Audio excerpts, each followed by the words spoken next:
Thomas comes to breakfast. Thomas the Tank Engine has worked his branch line for many years. You know just when to stop, laughed his driver one day. You could almost manage without me. Thomas didn't understand that his driver was only joking. Driver says I don't need him anymore, he told the others. Don't be so silly, said Percy. I'd never go without my driver, said Toby earnestly. I'd be frightened. Puh, boasted Thomas. I'm not scared. Just you wait and see. It was dark in the morning when the cleaner came to light the engines. Thomas drowsed comfortably as the warmth spread through his boiler. He woke again in daylight. Percy and Toby were still asleep.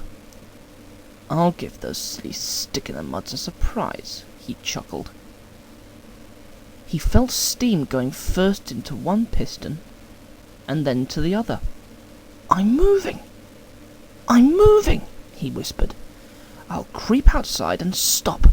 Then I'll wheesh loudly to make them jump. Thomas thought he was being clever, but really he was only moving because the careless cleaner had meddled with his controls. He tried to wheesh, but he couldn't. He tried to stop, but he couldn't. He just kept rolling along.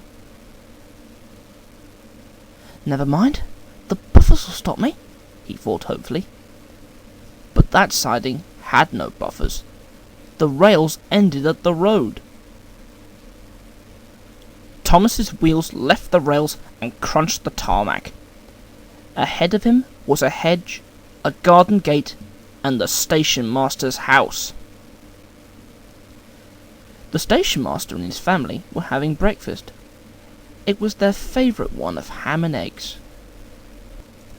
"Oh, horrors!" exclaimed Thomas as he shut his eyes and plunged through the hedge.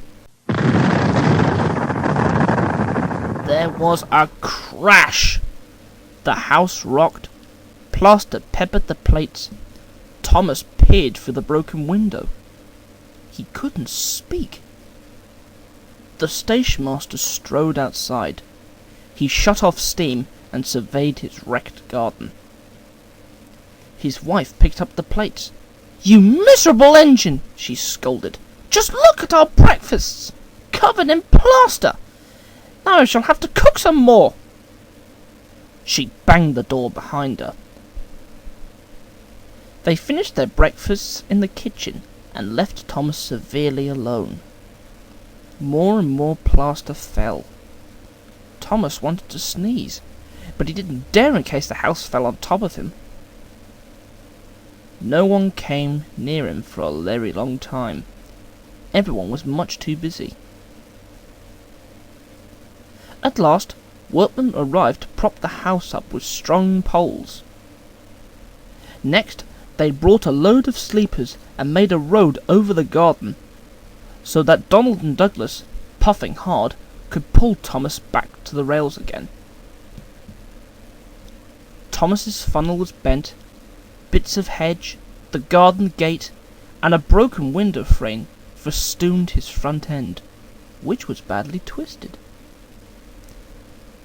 Thomas looked so comic that the twins laughed aloud. "Goodbye, Thomas," they chuckled. "Don't forget your driver next time." His driver and fireman began to tidy him up. "You're a perfect disgrace," they told him. "We're ashamed of you." "And so am I," said a voice behind them. "You're a naughty engine." "Yes, sir.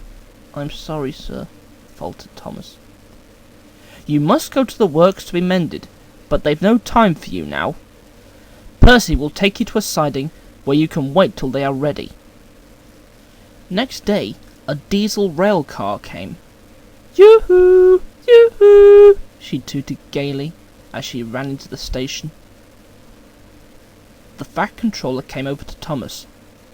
"That's Daisy," he said. "She's come to do your work. Diesels never run off to breakfast in station masters' houses. and he walked sternly away. Toby and Percy didn't like Daisy at first. They were afraid she might be troublesome. "Please, sir," they asked, "will she go when Thomas comes back?" "That depends," said the Fat Controller. Thomas didn't enjoy his time at the works. "It's nice to feel mended again," he said afterwards, "but they took so many of my old parts away and put new ones in that I'm not sure whether I'm really me or another engine." Meanwhile, as Toby and Percy had feared, Daisy was troublesome. She was fussy and lazy and got into difficulties with a bull. When she said she was sorry, Toby put in a good word for her, and the Fat Controller allowed her to stay after all.